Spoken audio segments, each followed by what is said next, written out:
Exorcism, the ancient ritual aimed at expelling malevolent entities from the possessed, has roots that run deep into the annals of human history.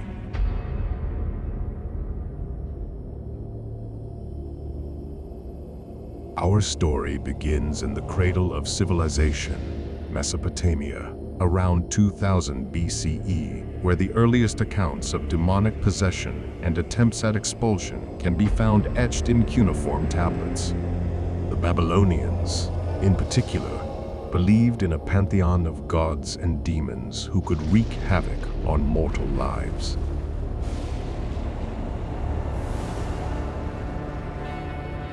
Priests, known as Asapu, were tasked with conducting rituals to rid the afflicted of these supernatural intruders.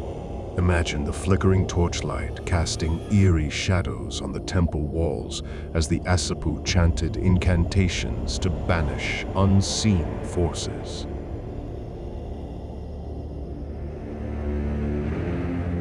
As we move forward, the pages of history unfurl to reveal the influence of exorcism in Judeo-Christian traditions.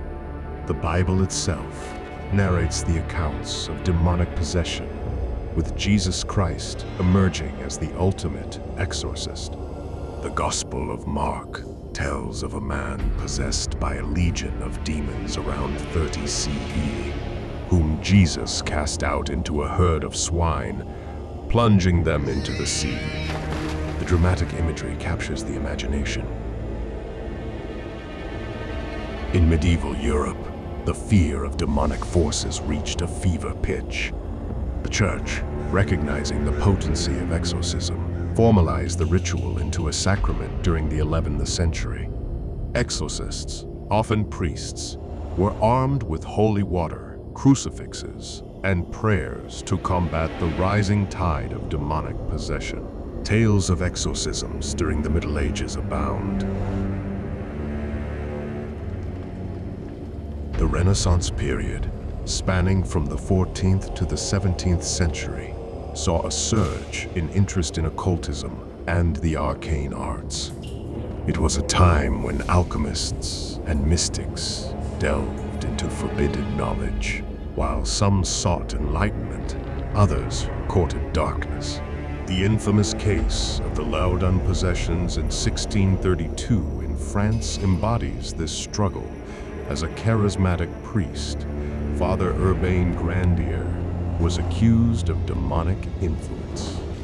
The subsequent exorcisms became a macabre spectacle.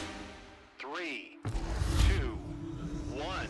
Fast forward to the 20th century, an era marked by scientific progress and skepticism. The echoes of exorcism, however, continued to reverberate.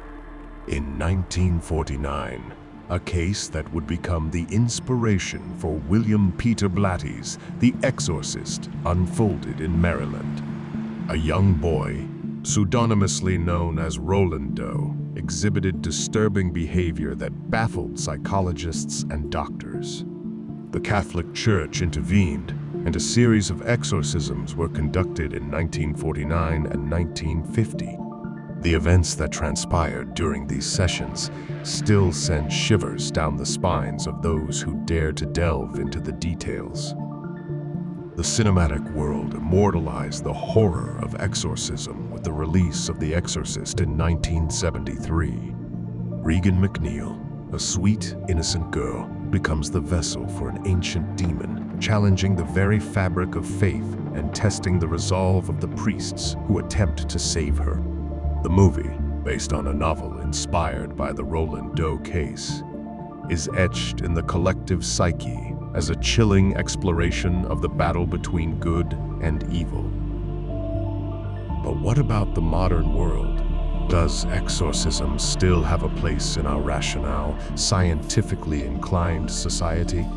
The answer may surprise you.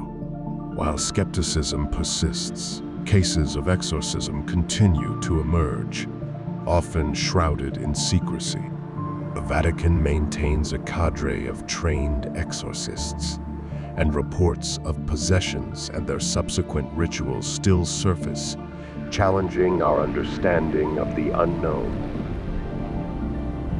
Our journey through the history of exorcism brings us to the crossroads of faith and fear, whether one views it as a relic of a bygone era or a potent tool in the face of supernatural forces. Exorcism remains an enigma, a practice that has endured for millennia, leaving us to question the thin veil that separates our world from the realm of the unexplained.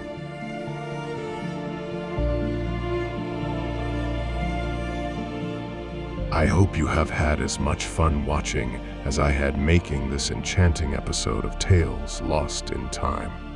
If you did, I would appreciate you showing the love by liking, subscribing, and commenting. Thank you for joining us today.